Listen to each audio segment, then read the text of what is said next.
అందరికీ నమస్కారం. నేను మీ ఆయుర్వేద డాక్టర్ చిట్టిపొట్ల మధుసూదన్ శర్మని. మనం ఈ వీడియోలో మూలశంక వ్యాధి తగ్గేందుకు ఈసఫ్గోల్ వైద్యం అనేటువంటి చక్కటి అంశాన్ని గురించి తెలుసుకోబోతున్నాం. మూలశంక దీన్నే పైల్స్, హ్యామరాయిడ్స్ అనేటువంటి పేర్లతో వివిధ రకాలుగా పిలుస్తుంటారు. ఆయుర్వేద వైద్య విధానంలో మన మహర్షులు అర్సెస్సు అనేటువంటి వ్యాధిని ప్రస్తావించి ఆ వ్యాధికి చక్కటి చికిత్సా విధానాన్ని గురించి కూడా తెలియజేయడం జరిగింది. ఆ అర్సెస్ వ్యాధే ఈరోజు మనం చెప్పుకునేటువంటి ఈ యొక్క పైల్స్, హేమరాయిడ్స్, మూలశంక, మొలలు ఇలాంటి పేర్లతో చెప్పుకునేటువంటి వ్యాధి.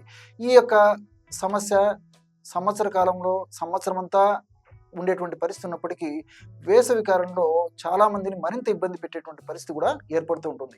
ఈ యొక్క సమస్య వచ్చినప్పుడు కొంతమందిలో మల విసర్జన సమయంలో రక్తం పడేటువంటి పరిస్థితి ఉంటే, కొంతమందికి మల విసర్జన సమయంలో విపరీతమైనటువంటి పోటు, నొప్పి, సలుపు, బాధ ఇలాంటి లక్షణాలు ఉండేటువంటి పరిస్థితి ఏర్పడుతూ ఉంటుంది. కొంతమందికి ఈ మలల సమస్య ఉన్నప్పుడు మలద్వారం వద్ద ముఖ్యంగా మోషన్కు వెళ్ళి మనం ఆ మలద్వారాన్ని శుభ్రం చేసుకునేటప్పుడు చేతికి చిన్న చిన్న మొలకలు తగిలేటువంటి పరిస్థితి ఉంటుంది. కొన్నిట్లో అంతర్గత మొలల్లో మనకు చేతికి ఇలాంటి మొలకలు తగలవు కానీ లోపల మాత్రం ప్రాబ్లం ఉండి చాలా ఇబ్బంది పెట్టేటువంటి పరిస్థితి ఏర్పడుతూ ఉంటుంది.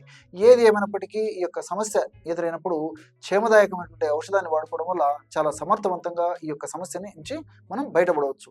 మరి ఔషధాన్ని ఎలా తయారు చేసుకోవాలంటే, రోజు ఉదయం పూట ఒక 100 ml నీళ్లు తీసుకుని ఒక పాత్రలో అందులో ఒక 10 grams ఈసఫ్గోల్ సీడ్స్ బాగా నిదానంగా రాసుకోండి. ఈసఫ్గోల్ సీడ్స్ అంటే ఒక మొక్క యొక్క విత్తనాలు అన్నమాట ఇవి. అవి ఒక 10 grams అంటే 2 టీ స్పూన్లు అందులో కలిపేసేసి రాత్రి దాకా నానబెట్టేసేయండి, మూత పెట్టేసేసి. రాత్రి పడుకునేటప్పుడు ఆ పదార్థాన్ని అంతా బాగా కలిపేసి సేవిస్తూ ఉండండి. ఇంతే.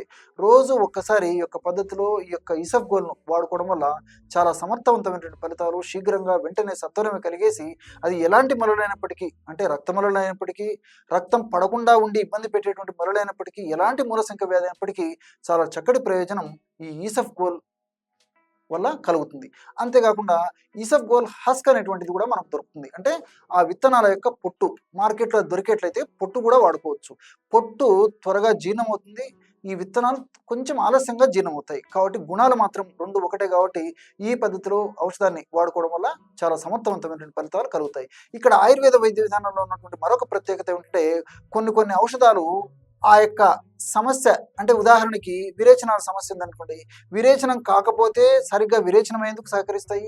ఎక్కువగా విరేచనాలు అవుతుంటే ఆ విరేచనాలు తగ్గేందుకు కూడా కొన్ని రకాలైనటువంటి ఔషధాలు సహకరిస్తాయి. అందులో ఉదాహరణగా ఈ యొక్క ఈసఫ్గోల్ కూడా.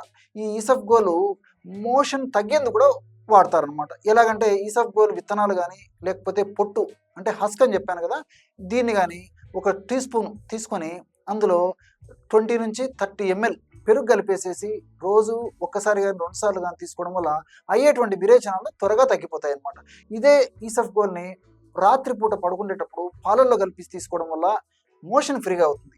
అంతేకాకుండా నేను చెప్పినటువంటి పద్ధతిలో తీసుకోవడం వల్ల మోషన్ ఫ్రీగా అయ్యడమే కాకుండా మూల వ్యాధికి సంబంధించినటువంటి సమస్యలు కూడా చాలా త్వరగా తగ్గిపోతాయి. అంటే నీళ్ళల్లో కలిపేసి రాత్రిపూట నానబెట్టేసేసి, నీళ్ళలో కలిపేసి ఉదయం నుంచి రాత్రి దాకా నానబెట్టేసి ఆ విధంగా తీసుకోవడం వల్ల ఈ మూల వ్యాధికి సంబంధించిన సమస్యలు కూడా తగ్గిపోతాయి అన్నమాట. ఈ ఈసఫ్గోల్నే అశ్వకర్ణ బీజ అనేటువంటి పేరుతో పిలుస్తూ ఉంటారు అనమాట. అంటే గుర్రం యొక్క చెవులు ఏ విధంగా ఉంటాయో దీని యొక్క విత్తనాలు ఆ విధంగా ఉండడం వల్ల వాటికి ఆ పేరు వచ్చింది. అట్లే ప్లాంటాగో ఒవేటా అనేటువంటి ఒక మొక్క యొక్క విత్తనాలే ఈ ఈసఫ్గోల్. మనకి సంవత్సరం అంతా కూడా ఆయుర్వేద ఔషధ విక్రయశాలలో, పచారీ కొట్టులో ఈ యొక్క ఈసఫ్గోల్ విత్తనాలు దొరుకుతాయి. ఈసఫ్గోల్ హస్క్ అంటే ఈసఫ్గోల్ పొట్టు కూడా దొరుకుతుంది. కాబట్టి మీకు ఏది అవసరమైతే తెచ్చుకొని నేను చెప్పినటువంటి పద్ధతులు వాడుకోవడం వల్ల చాలా సమర్థవంతమైనటువంటి ఫలితాలు ఈ యొక్క మూలశంక అనేటువంటి వ్యాధిలో కలుగుతాయి.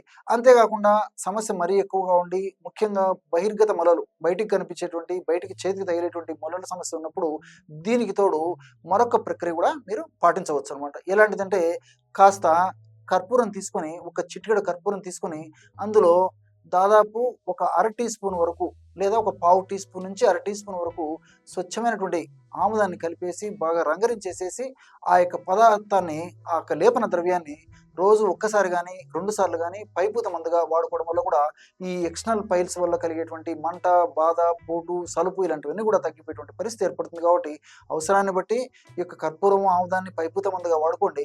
కడుపులోకి మాత్రం ఈ యొక్క పద్ధతిలో నేను ఇంతకుముందే చెప్పినట్లు ఇసఫ్గోల్‌ను ఆ పద్ధతిలో మనం సద్వినియోగం చేసుకుంటే సరిపోతుంది. చూసారు కదా!